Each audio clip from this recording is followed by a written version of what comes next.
Inilah hegemoni yang akan mereka buat. Dolar adalah mata uang mereka. Ini mata uang $1. Lihat, ini adalah mata uang setan.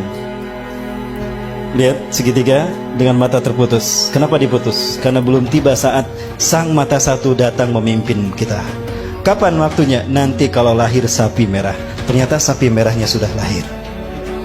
Ya, berarti kedatangan sang mata satu telah dekat. Artinya negara dunia di New World Order yang mereka cita-citakan, Novus Ordo Seclorum, akan sempurna. Berarti ada kemungkinan di zaman kita Dajjal keluar. Simbol Anuit Kuptis. Dan ini sangat berbau Dajjal sekali. Segitiga Tuhan, mata satu, Dajjal. Plakat sebelah kiri ada bintang ini. Coba hitung bintang ini ada 13. Hawariun ada 12. Yudas datang jadi 13. 13 bintang. Kalau kita lihat sudut-sudutnya, ini melambangkan singgasana Yahudi dengan 13 kasta. Kebetulan atau sesuatu yang sudah mereka rancang. Cerdas mereka. Dan untuk mewujudkan ini, mereka harus menghancurkan Islam. Berarti negara-negara Arab harus ada dalam kendali mereka. Yahudi nggak mau sendirian. Yahudi harus ada partner. Siapa lagi kalau bukan Amerika? Tadi negara paman Sam. Betul kan? Tujuannya apa? Memuluskan jalan Dajjal untuk menguasai dunia. Maka Yahudi melakukannya dengan 3 program besar dunia. 1, eksodus besar-besaran ke negeri yang dijanjikan Tuhan. Melalui resolusi Atul Balfour, Menlo Inggris yang diperbudak Yahudi oleh Rothschild atau Rockefeller. Mereka mengeluarkan resolusi Atul Balfour yang isinya mengizinkan Yahudi untuk hijrah ke Palestina. Maka sejak saat itu mereka hijrah setiap 2 minggu sekali 1.000 orang ke tanah Palestina. Kenapa harus Palestina? Karena Palestina adalah jantung dunia. Dia menghubungkan 3 benua.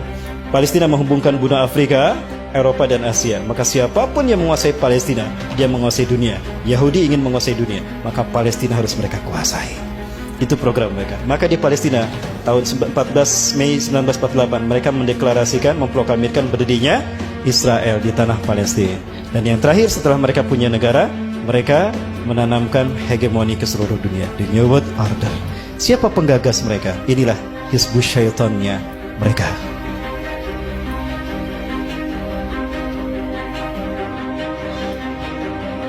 Baik, mereka inilah yang kemudian menciptakan platformnya, langkah demi langkahnya untuk menuju negara dunia. Apa negara dunia itu? The New World Order tadi. Dalam mata uang $1, Novus Ordo Seclorum. 1, dunia dalam pemerintahan tunggal mereka. Siapa? Yahudi. Maka negara-negara di seluruh dunia harus sejalan dengan agenda Yahudi. Artinya mereka harus menjadi shadow government-nya Yahudi. Betul? Bertentangan dengan agenda Yahudi, habis mereka. Lihat Irak, lihat Mesir, lihat Afghanistan, lihat Suriah, lihat Palestina, lihat Yaman. Maka negara yang tersisa adalah negara yang pro kepada mereka. Saya buktikan tidak lama lagi. Maka mereka menciptakan shadow government. Demokrasi itu virus yang mereka sebarkan agar negara di dunia ada dalam kendali mereka. Divide, dipecah belah, et impera, lalu mereka kuasai. Itu strategi klasik mereka. Lalu mereka menciptakan sistem politik demokrasi tadi. Ekonomi kapitalisme yang ribawi, dolar. Hari ini kita tidak bisa mengklaim kalau kita sudah syariah dengan sistem ekonomi dan perbankan kita. Tidak bisa. Selama kita masih menggunakan uang kertas, kita tidak bisa melepaskan diri dari riba. Rasul mengatakan akan datang suatu masa di akhir zaman di mana manusia akan memakan harta riba. Sayati 'alan nasi zamanan an-nasu sayakuluna riba. Akan datang di akhir zaman manusia satu masa di mana manusia memakan harta riba. Kalaupun mereka tidak memakan harta riba, mereka terkena dengan debu riba. Di antara mata uang ini, yang paling mahal yang warna apa? Apa bedanya? Lo ongkos untuk membuat uang ini sama uang ini sama kan? Sama saja. Lo kok bisa yang ini lebih tinggi? Lihat, dari intrinsiknya saja sudah riba kan? Padahal biaya untuk membuat ini sama. Baik, betul? Inilah riba. Baik, berikutnya perselisihan. Waktu saya masih SD, 2000 bisa kebeli baju 1 setel. Betul tidak? Waktu saya masih SD, 35 tahun yang lalu. Saya sudah 40, kepala 4 sekarang. 35 tahun yang lalu ini kebeli 1 setel baju. Sekarang inflasi kan?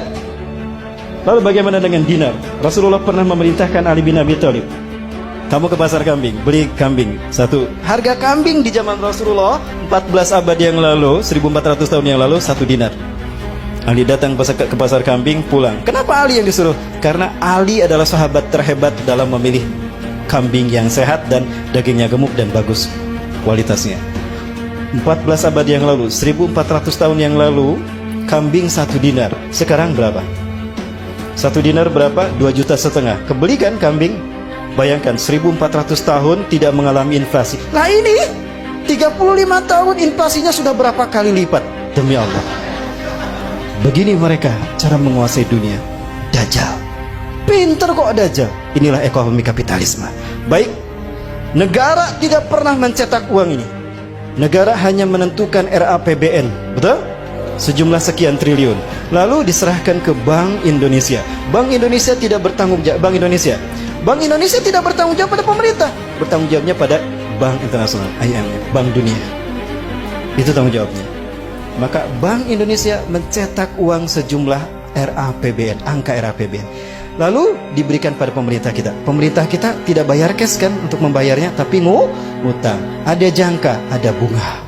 Setiap lembarnya ada bunga. Artinya siapapun yang memegang uang ini di dompetnya siap dengan bunganya. Apa itu bukan riba? Jadi jangan mengaku syariah kalau masih menggunakan ini.